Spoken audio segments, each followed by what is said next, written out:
Hi goodies, hope you're having another good day. In today's video, let's continue discussing about algebra and let's focus on equations. In my previous video, I have explained what is the difference between equations and expressions. Now once again let's see what are equations. Suppose if I am writing a variable x which can be any number. If you remember, variable can have any random value.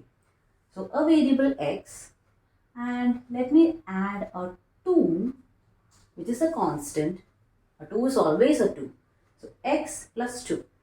This is right now just an expression. Now it is not an equation, it is just an expression because there is no equal to symbol in it. I cannot solve and find a value for x. X can be any random value.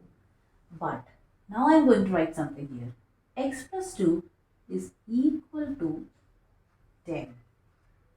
Now this is an equation, and this is called an equation because it has an equal to symbol, and you can actually solve the equation to find the exact value of x. Probably this equation is very easy. You can definitely right now itself say what is the value of x because you know that 8 plus 2 can only be 10. It's that easy. But there is a proper step-by-step method to solve the equation.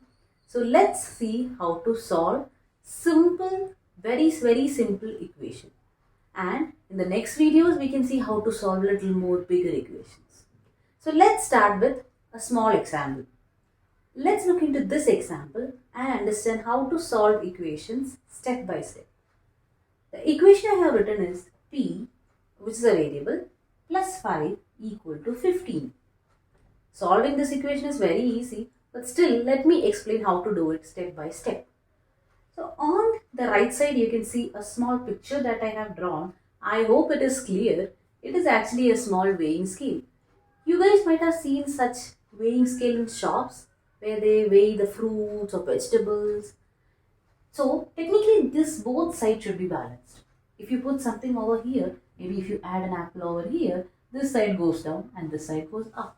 So if you want to balance, you have to put equal amount on both the sides. Same logic we are going to use over here. In equation, to solve equation, we have to do everything same on both the sides of the equal to.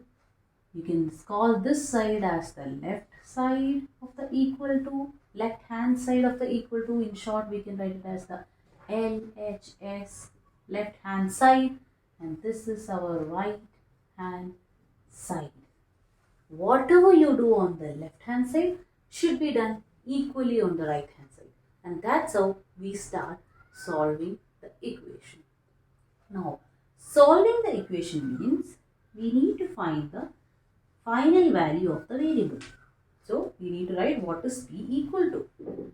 So from here to reach just p, we need to remove all the other numbers, all the other values on the left side, which means in this case our first task is to remove this 5.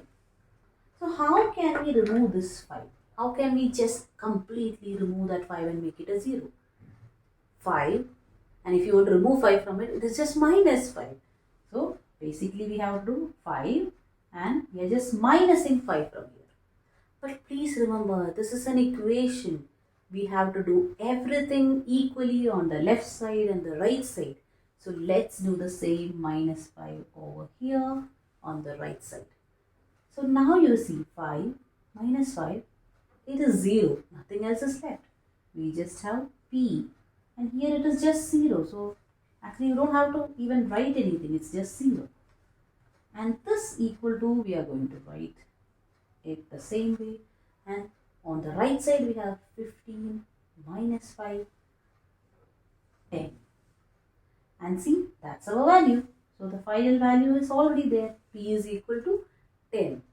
This is how we have to solve equations step by step. If you understand this properly, you can solve bigger equations also very easily step by step. So let's see one more example. Let's see the second example. A minus 3 equal to 10. So this time I have taken minus 3, A minus 3. Same logic, we need to find the final value of A, which means we should remove all the numbers from left hand side or the LHS. So how to remove this minus 3? Earlier it was a plus value, but right now it is a minus 3. So minus 3, how can we make minus 3 as a 0? The only option is, instead of again removing minus 3 or removing 3, let's add a 3. That is plus 3. In short, minus 3 plus 3, they'll cancel each other and become 0. But let's not forget the concept of doing everything same on both sides. So on the right side also we'll do plus 3. So this cancels, it's a 0. We have A here, and 10 plus 3, we have 13. So A value is 13. This is how we solve equations. I have written two more examples on the whiteboard. The first one is 2 multiplied by y equal to 12. Unlike the two previous examples, it's not a plus or minus. This time the operation that we are using is multiplication. The logic is same. How to remove this 2 from here and make it just as y. When you have a number multiplied, what you have to do is you have to divide with the same number to cancel the number. So 2 divided by 2 becomes 1 and it is removed. It is just y left now. But again, let's do the same on right hand side. 12 divided by 2. So 12 divided by 2 is 6. So the answer is y equal to 6. Let's see same for an example with division. X divided by 5 is equal to 10. Now here how can we get rid of this 5 and make it just an x? Just do the opposite of what you did on the first example. There you divided by 2. Here let's multiply it by 5. So that these two cancels and it becomes 1 and just x is left. And we do the same on this side, multiplied by 5. Whatever you did here you multiplied by 5. Let's do the same on the other side, multiply by 5. So 10 into 5 and the answer will be 50. So I hope this content is clear. This is how you solve and find the value of variables. And in this video, I have just explained few very basic equations.